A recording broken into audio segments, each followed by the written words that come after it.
Parliament సమావేశాలు ప్రారంభమైనాయి. మరి తెలంగాణ ప్రభుత్వం అక్కడ పెట్టుకుంటే కేంద్రానికి పంపించినటువంటి బీసీ బిల్లులు 2 బిల్లులు ఏవైతే ఉన్నాయో 42% రిజర్వేషన్ ఒకటి, విద్యా ఉపాధిలో ఉద్యోగ అవకాశాల్లో 42% రిజర్వేషన్లు అనేటివి బీసీలకు ఎంతవరకు కేంద్రం అమలు చేస్తుందని చూస్తే అటు చూస్తే ఇటు బీజేపీ రాష్ట్ర అధ్యక్షుడు అసలు సాధ్యమే కాదు, ఆర్డినెన్స్ కుదరదు, 9వ షెడ్యూల్లో పెట్టడం వీలు కాదని చెప్పేసి మాట్లాడుతూ ఉన్నారు. మరోవైపు కేంద్ర మంత్రి బండి సంజయ్ కూడా అదే దూరంలో మాట్లాడుతున్నాడు. మరోవైపు బీసీ సంఘాలు ప్రభుత్వ నిర్ణయాన్ని, బీసీ నాయకులు కొంతమంది ప్రభుత్వ నిర్ణయాన్ని ఆమోదిస్తూ హర్షం వ్యక్తం చేస్తూ ప్రభుత్వానికి కాంగ్రెస్ ప్రభుత్వానికి సపోర్ట్ పలుకుతున్నారు. అసలు ఇది సాధ్యం అవుతుందా కాదా ఈ 42% రిజర్వేషన్ అనేది? మనతో మాట్లాడడానికి బీసీ సంఘం జాతీయ అధ్యక్షుడు జాజుల సీనన్న ఉన్నారు. మాట్లాడదాం. అనేది సాధ్యం అవుతుంది ఈ 42% రిజర్వేషన్? కేంద్రము ఇప్పటికే దాన్ని రాష్ట్రం పంపిన 2 బిల్లులని తిరస్కరించినట్టుగా తెలుస్తుంది. సో కేంద్రం చేయకపోతే అది ఎట్లా సాధ్యమవుతుంది? ఇప్పుడు చిత్తశుద్ధి ఉండాలి. చిత్తశుద్ధి ఉంటే ఎందుకు సాధ్యం కాదు?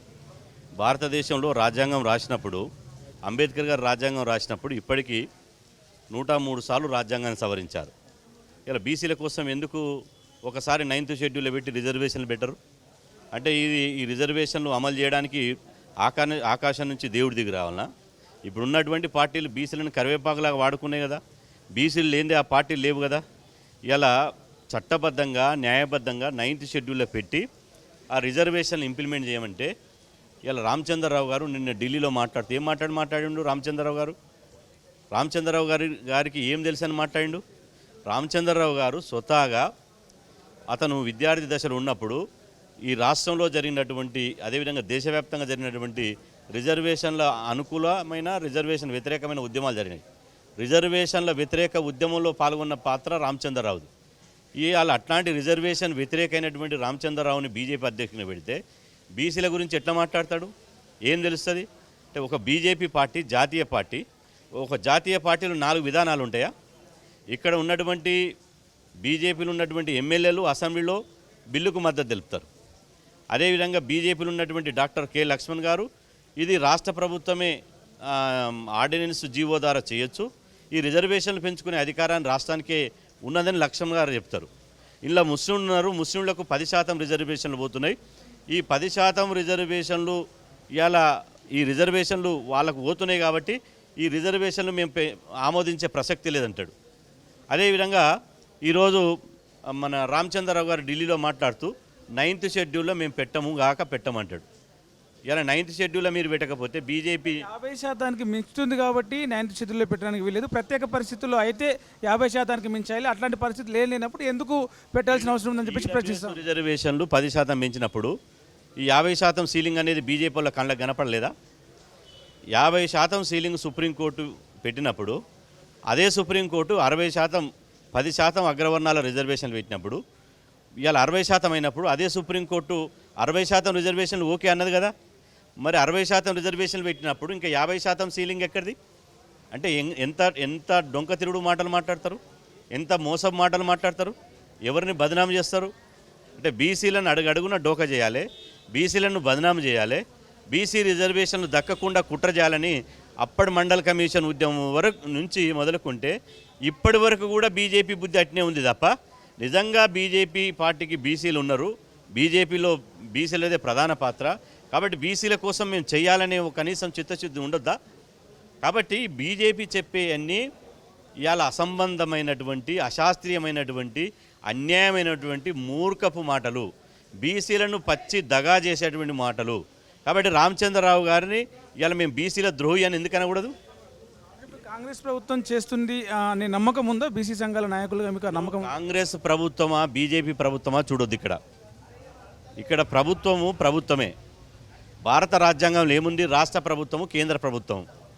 రాష్ట్ర ప్రభుత్వము చేసినటువంటి, అసెంబ్లీలో చేసినటువంటి, శాసన మండలిలో శాసనం ద్వారా చేసినటువంటి బిల్లులను దేశంలో ఉన్నటువంటి కేంద్ర ప్రభుత్వం ఆమోదించాలి కదా. మరి అప్పుడు 9th షెడ్యూల్లో పెట్టినప్పుడు జయలలిత గారు అన్నాడీఎంకే పార్టీ, దేశంలో ఉన్నటువంటి కాంగ్రెస్ పివి నరసింహారావు కాంగ్రెస్ పార్టీ. మరి తమిళనాడు ప్రభుత్వం ఇలా అసెంబ్లీలో చేసినటువంటి బిల్లును ఆ రోజు ఉన్నటువంటి పివి నరసింహారావు ప్రభుత్వం ఎందుకు ఆమోదించింది? 9th షెడ్యూల్ ఎందుకు పెట్టింది? ఇలా భారతదేశం అంటే ఏంది? 29 రాష్ట్రాల ఒక సమైక్య స్ఫూర్తి. ఈ సమైక్య స్ఫూర్తిని ఎందుకు దెబ్బతీస్తారు? అంటే ప్రజాస్వామ్యం మీద నమ్మకం ఎందుకు కోల్పోవాల్సి వస్తుంది? ప్రజాస్వామ్యం అంటే ఏంది? రాష్ట్రాలు తమ ఉన్నటువంటి స్థానిక పరిస్థితుల దృష్ట్యా చేసినటువంటి చట్టాలను ఢిల్లీలో ఉన్నటువంటి కేంద్ర ప్రభుత్వం గౌరవించాలి. అది ప్రజాస్వామ్యం అవుతుంది. మరి ఈ ప్రజాస్వామ్యాన్ని కాంగ్రెస్ పార్టీ అని, బీజేపీ పార్టీ అని, బీఆర్ఎస్ పార్టీ అని పార్టీల వారీగా కూనీ చేస్తారా? ఇది ఎక్కడ అన్యాయం? ఇప్పుడు ఈ బీసీ వాదము 42% మీద రిజర్వేషన్లకు సంబంధించి అభిప్రాయాలు ఏవైతే ఉన్నాయో బీసీ వర్గాలన్నీ కూడా ఒక 2-3 వర్గాలుగా చీలిపోయినాయి. అంటే కొంత వర్గం, కొంతమంది నాయకులు, కొంతమంది బీసీ నాయకులు ఈ కాంగ్రెస్ ప్రభుత్వం చేస్తున్న బిల్లును హర్షం వ్యక్తం చేస్తూ ఉన్నారు, ప్రభుత్వానికి మద్దతు పలుకుతున్నారు. మరికొంతమంది ఇది సాధ్యం కాదు, న్యాయపరంగా చిక్కులు వస్తాయి, ఆటంకాలు వస్తాయి, చట్టపరంగా ఇది నిలబడదని చెప్పేసి వాదిస్తూ ఉన్నారు. దీనికి కొంతమంది మేధావులు కావచ్చు, న్యాయ నిపుణులు, హైకోర్టు జడ్జీలుగా పనిచేసినటువంటి న్యాయమూర్తులుగా పనిచేసిన వాళ్ళు కూడా దీన్ని వ్యతిరేకిస్తూ ఉన్నారు. అంటే ప్రభుత్వానికి కొంతమంది అమ్ముడుపోయినారు అనే ధోరణిలో ఆరోపణలు వస్తూ ఉన్నారు. నిజంగా ప్రభుత్వానికి మద్దతు తెలిపే వాళ్ళందరూ కూడా ప్రభుత్వానికి లొంగిపోయినట్ట, లేక వీళ్ళందరూ కూడా వ్యతిరేకిస్తున్న వాళ్ళు బీసీలకు ద్రోహం చేస్తున్నట్ట, ఎట్లా అనుకోవచ్చు దీన్ని? ప్రభుత్వాలకు మద్దతు తెలిపితే ఇప్పుడు ప్రభుత్వానికి వచ్చేదేమన్నా ఉందా? అదనంగా ప్రభుత్వానికి వచ్చేమన్నా ఉందా? ప్రభుత్వానికి ఓట్లప్పుడు ఎవరైనా మద్దతు తెలిపితే 4 ఓట్లు వస్తాయి, వాడు గెలుస్తాడు. ఇప్పుడు 3 సంవత్సరాలు ఉంది ఇంకా ఓట్లు. ఇప్పుడు మద్దతు తెలిపితే ఇష్యూ జెన్యూన్ అయినప్పుడు బీసీల కోసం ఎవరు నిలబడతారో, బీసీల కోసం ఎవరు పనిచేస్తారో, నిజంగా మేము ఏదైతే డిమాండ్ పెడుతున్నామో ఆ డిమాండ్ను వాళ్ళు మాతో చర్చించి నిర్ణయించిన తర్వాత ఆ పని ముందుకు తీసుకుపోతారో వాళ్ళు ఖచ్చితంగా మంచి చేసినప్పుడు మంచి అంటాం. మంచి చేసేటువంటి వాళ్ళని మంచి అనకపోతే మళ్ళీ బీసీల గురించి ఎవడు చేయడు? నేను అంటున్న బీఆర్ఎస్ పార్టీ ఉంది, ఇదే బీఆర్ఎస్ పార్టీ బీసీ రిజర్వేషన్లు 34% నుంచి అడ్డంగా 18% తగ్గించింది కదా. ఇలా బీసీ రిజర్వేషన్ తగ్గించిన తర్వాత ఇలా పెంచమన్నా కేసీఆర్ కూడా పెంచలే కదా. మున్సిపల్ ఎన్నికల్లో 41% రిజర్వేషన్ పెంచే అవకాశం ఉండే, ఎలాంటి జీవో లేకుండా, చట్టం లేకుండా. కానీ ఇలా బీఆర్ఎస్ పెంచలే కదా. మొన్న కులగణన జరిగింది, కులగణనలో కేసీఆర్ పాల్గొనలే కదా, హరీష్ రావు పాల్గొనలే కదా. కులగణన అనేది చట్టబద్ధత కాదు, కులగణన చేసిన పద్ధతి కానీ అదంతా అంశాలను కూడా చట్టబద్ధంగా లేవు అని చెప్పేసి దాన్ని వ్యతిరేకిస్తారు. చట్టబద్ధత లేదన్నోనికి సిగ్గు లజ్జ ఉండాలి. అన్నోనికి ఏమన్నా సిగ్గు శరము లజ్జ ఉన్నోడైతే అన్నాడు. ఎందుకంటే చట్టబద్ధత కనుక లేకపోతే 4 కోట్ల మంది కులాల లెక్కలు ఇస్తారా? ఒక్కడు కోర్టుకు పోయినా కూడా ఆ చట్టం కొట్టేస్తుంది కదా. ఇది క్యాస్ట్ రాష్ట్రం చేసేది క్యాస్ట్ సర్వే చేస్తుంది, కేంద్రం చేసేది క్యాస్ట్ సెన్సెస్ చేస్తుంది. సెన్సెస్ వేరు, సర్వే వేరు. ఇక్కడ చేసింది సర్వే చట్టబద్ధంగా చేశారు, దీనికి ఒక డెడికేటెడ్ కమిషన్ వేసారు. ఇవాళ హైకోర్టు, ఇది ప్రభుత్వం చేసింది కాదు, మేము హైకోర్టుకు తెలియనటువంటి వాళ్ళు, బురద జల్లే కార్యక్రమాలు వాళ్ళు, ఆఫ్ నాలెడ్జ్ వాళ్ళు, ఇవాళ మేము హైకోర్టుకు పోతే హైకోర్టు చెప్పింది మీరు ట్రిపుల్ టెస్ట్ చేయకుండా స్థానిక సంస్థల ఎన్నికలకు వెళ్ళొద్దని హైకోర్టు జడ్జిమెంట్ ఇచ్చింది. ట్రిపుల్ టెస్ట్ అంటే ఏంది? కులగణన చేయాలి. కులగణన దేని ద్వారా చేయాలి? డెడికేటెడ్ కమిషన్ ఏర్పాటు చేయాలి. ఆ కులగణన చేసిన తర్వాత ఆ కులగణన ఆధారంగా వచ్చినటువంటి లెక్కల్ని, అందులో సామాజిక రాజకీయ వెనుకబడతనం ఆధారంగా రిజర్వేషన్లను 50% మించకుండా చేయాలని కోర్టు చెప్పింది. ఆ కోర్టు తీర్పు ప్రకారం కులగణన చేస్తే ఇలా కులగణనకు చట్టబద్ధత లేదని కొన్నిసార్లు, అదే బీసీ కులాల లెక్కలు తప్పులు ఉన్నాయని కొన్నిసార్లు, అదేవిధంగా ఇది న్యాయపరంగా నిలబడని కొన్నిసార్లు. మీరు జ్యోతిష్యులా? ఇప్పటికే ఇందులో క్లారిటీ రాలేదు. అసలు ఆ 42% ఆర్డినెన్స్ కూడా గవర్నర్ దగ్గర అట్లనే పెండింగ్లో ఉన్నది. కేంద్రం కూడా ఈ 2 బిల్లులని వ్యతిరేకిస్తూ ఆమోదించే ఉద్దేశం కనిపిస్తలేదు. మరోవైపు ఇప్పటికే 1.5 year అయిపోయింది గ్రామాల్లో పాలన యంత్రాంగం లేక సర్పంచ్ వీళ్ళందరూ కూడా పెండింగ్ బిల్లుల కోసం కూడా కొట్లాడుతున్న పరిస్థితి చూస్తుంటేనే రేపు మున్సిపల్ కార్పొరేషన్ సంబంధించిన పదవి కాలం కూడా అయిపోతుంది. సో ఇది అమలు కాకపోతే మళ్ళీ ఈ 42% రిజర్వేషన్ అమలు కాకపోతే బీసీల మళ్ళీ మొండి చేయాలనుకోవచ్చు. అంటే కాంగ్రెస్ ప్రభుత్వం ఏదైతే ఉందో పార్టీ బీజేపీని బదనాం చేసేలాగా దీన్ని తెర మీద తీసుకొచ్చింది అనుకోవచ్చు. ఇప్పుడు ఒక సినిమాలో హీరో చేసిన పాత్ర హీరో చేస్తాడు, విలన్ చేసిన పాత్ర విలన్ చేస్తాడు, జోకర్ చేసే పాత్ర జోకర్ చేస్తాడు, తల్లి పాత్ర తల్లి చేస్తాడు, తండ్రి పాత్ర తండ్రి చేస్తాడు. ఇక్కడ ఒక పార్టీతోటి, ఒక ప్రభుత్వంతో బీసీలకు రిజర్వేషన్ సాధ్యం కాదు. ఇది అందరికీ మినిమం నాలెడ్జ్ ఉన్నోనికి, చదువుకున్నోనికి అర్థమవుతుంది. రాష్ట్ర ప్రభుత్వం చేతిలో ఏదైతే అధికారాలు ఉన్నాయో, స్టేట్ గవర్నమెంట్ తన పవర్స్ను ఉపయోగించి ఎంతైతే చేయగలదో అంత చేసింది. కులగణన చేయాలని డిమాండ్ చేసినాం, కామన్ డిక్లరేషన్ కులగణన చేసింది. అదేవిధంగా కులాల గణన లెక్కలు బయటపెట్టాలన్నాం, బయటపెట్టింది. దీన్ని అసెంబ్లీలో బిల్లు రూపం పంపించి కేంద్రాన్ని పంపించాలని 9th షెడ్యూల్ పెట్టాలన్నాం, కేంద్రాన్ని పంపించింది. కేంద్రాన్ని పంపించి 3 నెలల 10 రోజులు కావస్తుంది. ఇలా ఢిల్లీనే వాళ్ళ దగ్గరనే పెట్టుకున్నారు. ఆ తర్వాత కేంద్రం ఇలా స్పందిస్తలేదు కాబట్టి హైకోర్టు ఒక పక్కన 3 నెల లోపల రిజర్వేషన్ నిర్ధారించాలి, సెప్టెంబర్ 30 లోపు ఎన్నికలు కంప్లీట్ చేయాలని చెప్పి హైకోర్టు తీర్పిచ్చింది. ఈ పరిస్థితుల లోపల ఇలా ప్రభుత్వం ముందున్నటువంటి పరిస్థితి ఏంటి? కనీసం కొంతమంది డాక్టర్ లక్ష్మణ్ లాంటి వాళ్ళు, కొంతమంది ఆర్ కృష్ణన్న లాంటి వాళ్ళు, కొంతమంది ఇలా ఏమంటున్నారు, స్టేట్ గవర్నమెంట్కి అధికారం ఉంది, జీవో తీసి ఇలా రిజర్వేషన్ చేయొచ్చు, ఆర్డినెన్స్ తీయండి అని చెప్పారు. కాబట్టి చివరి ఆప్షన్గా అక్కడ కేంద్ర ప్రభుత్వం 9th షెడ్యూలే చేర్చడం లేదు. అదేవిధంగా కోర్టు తీర్పు మెడ మీద కత్తిలాగా వేలాడుతుంది. ఆ తర్వాత ఇప్పుడు ఉన్న పరిస్థితులు ఏం చేయాలి? ఆల్టర్నేటివ్గా ఒక ఆప్షను ఆర్డినెన్స్ తీసి ఆర్డినెన్స్ ద్వారా జీవో తీయాలి. దానికోసం పెట్టి గవర్నర్ పోతే గవర్నర్ని ఇన్ఫ్లుయెన్స్ చేసేది ఎవరు? గవర్నర్ ఎవరి చేతిలో ఉంటాడు? అంటే ఇవన్నీ పొమ్మనకుండా పొగబెట్టి బీసీల విషయంలో దొంగ రాజకీయ నాటకాలు ఆడి బీసీలను రాజకీయంగా గొంతుకోయాలని చెప్పి ఇవన్నీ కుట్రబాయిగాళ్ళు. ఈ బీజేపీ బీఆర్ఎస్ వాళ్ళు చేసినటువంటి కుట్రల వల్లనే ఇలా బీసీ రిజర్వేషన్లు ఇలా ఆటకెక్కినాయి. బీసీ రిజర్వేషన్లు అందని ద్రాక్షగా మారిపోతున్నాయి. మా నోటికాడి ముద్దను గుంజుకోవాలని చూస్తున్నారు. నేను అంటున్నా, ఎస్సీ ఎస్టీలకు జనాభా ప్రకారం ఉన్నాయి, అగ్రవర్ణాలకు జనాభా ప్రకారం ఉన్నాయి. ఇప్పుడు మేము జనాభా ప్రకారం కూడా అడుగుతున్నాం. మేము 60% ఉంటే 42% రిజర్వేషన్ అడుగుతున్నాం. దీనికేం నొప్పి? వేరే వాళ్ళకి ఎందుకంత కడుపుమంట? అంటే 42% కూడా రిజర్వేషన్ అమలు చేయకపోతే ఈ దేశ పౌరులం కాదా? ఇప్పుడు చట్టబద్ధంగా రిజర్వేషన్లు అమలు చేయడం సాధ్యం కాకపోతే కాంగ్రెస్ పార్టీ చాలా క్లియర్గా చెప్తుంది, మేము పార్టీ పరంగానైనా 42% అమలు చేస్తామని చెప్పి. అట్లా అమలు చేస్తే చట్టబద్ధత ఎక్కడ ఉంటుంది? అంటే అందరికీ మిగతా పార్టీ వాళ్ళు ఇవ్వాలన్న రూల్ ఏముంది? ఇప్పుడు మేము అనేది అది తర్వాత లాస్ట్ ఆప్షన్. కానీ ఇప్పుడు ఉన్నటువంటి ఆప్షన్స్ ఏదైతుందో 9th షెడ్యూల్ ఎందుకు పెట్టారని అడుగుతున్నాం. 9th షెడ్యూల్లో బీజేపీ పెట్టాలి కదా, బీసీని ముఖ్యమంత్రిని చేస్తున్నారు. బీసీని ముఖ్యమంత్రి చేస్తున్నటువంటి బీజేపీ పార్టీ ఇలా వాస్తవంగా చేయాల్సి వస్తే రాజాసింగ్ని చేయాలి.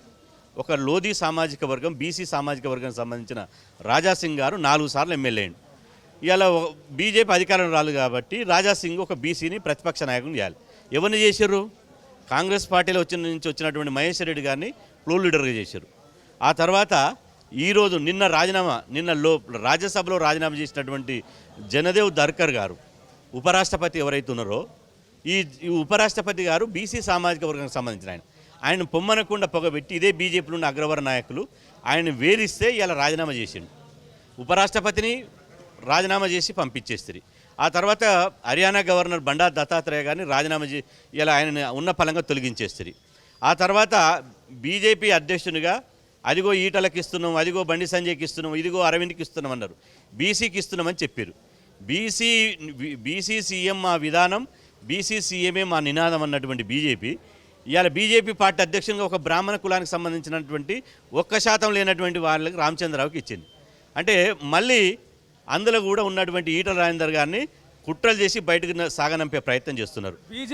బీజేపీకి ఇన్ని ఉదాహరణలు ఉన్నాయి బీసీ వ్యతిరేక చర్యలకు పాల్పడుతున్నటువంటి. చివరికి ఇలా ఉపరాష్ట్రపతి, గవర్నరు, అధ్యక్షుడు, ఆ తర్వాత ఫ్లోర్ లీడరు ఇన్ని అన్యాయం చేసినటువంటి నేను అంటున్న రేపు భారత ప్రధానమంత్రి మోడీ గారు కూడా ఇదే బీజేపీలు ఎసరబెట్టబోతున్నారు. 75 సంవత్సరాలు వచ్చినాయి కాబట్టి ఇవాళ బీజేపీ పార్టీలో మళ్ళీ పదవి ఉండడానికి వీల్లేదు కాబట్టి నరేంద్ర మోడీని తొలగించాలనే కుట్ర కూడా ఇదే బీజేపీ పార్టీ చేస్తుంది. నిజంగా ఈ బీసీలకు రిజర్వేషన్లు రాజ్యాధికారం సాధించడం మీరు సీరియస్గా ఫైట్ చేస్తున్నారు? కనపడతలేదా? మేము ఎక్కడ రాజీ పడ్డాం? వేసుకున్న కండ 25 ఏళ్ళ 1996లో వేసుకున్నటువంటి కండువ ఇంతవరకు మా మెడలున్నటువంటి కండువ మార్చలేదు. బీసీలకు రాజ్యాధికారం ఈ స్థాయిలో అన్యాయం జరుగుతుంది. ముఖ్యమంత్రి కావాలని మేము ఫైట్ చేస్తున్నాం. ఈ రాజకీయ పార్టీలు ఏం చేస్తున్నాయి? రాజకీయ పార్టీలు ఓట్ల కోసం, నోట్ల కోసం, అదేవిధంగా దోపిడీ చేయడం కోసం, అగ్రకులాలను ముఖ్యమంత్రి పీఠంలో కూర్చోబెట్టడం కోసం పనిచేస్తున్నాయి. కాబట్టి ఖచ్చితంగా మేము రాయితీల కోసమో లేకపోతే సబ్సిడీల కోసమో స్కాలర్షిప్ల కోసమో రాజీ పడలేదు. మా అంతిమ లక్ష్యం రాజ్యాధికారమే. బహిరంగంగా ఓపెన్గా మేము బీసీ కోటా ఇచ్చేది లేదు, రిజర్వేషన్ ఇచ్చేది లేదు అన్న అభిప్రాయాన్ని వాళ్ళు చెప్తా ఉంటే ఇప్పుడు పార్లమెంట్ సమావేశాలు అవుతున్నాయి. ఎందుకు బీసీలందరినీ, బీసీ సంఘాలందరినీ ఒక్కతాటిపైకి తెచ్చి ఒక భారీ ఉద్యమాన్ని ఎందుకు నిర్మించలేకపోతున్నారు? అంటే బీసీ సంఘాల మధ్యలో ఐక్యత లేదా? బీసీ నాయకుల మధ్యలో ఇప్పుడు ఈరోజే నిన్న మాట్లాడిండు, ఈరోజు మీడియా ద్వారా రామచంద్రరావు అనేట ఆయన బీసీ రిజర్వేషన్ల వ్యతిరేకి, ఈయన బీసీల ద్రోహి అని చెప్పి ఇంతకుముందే ప్రకటించినాం, ఇప్పుడు మళ్ళీ ప్రకటిస్తున్నాం. 48 గంటల్లోగా రామచంద్రరావు గారు తన వ్యాఖ్యలను ఉపసంహరించుకోవాలని, అదేవిధంగా బీసీ రిజర్వేషన్ల మీద బీజేపీ స్టాండ్ చెప్పాలని చెప్పి డిమాండ్ చేసినాం.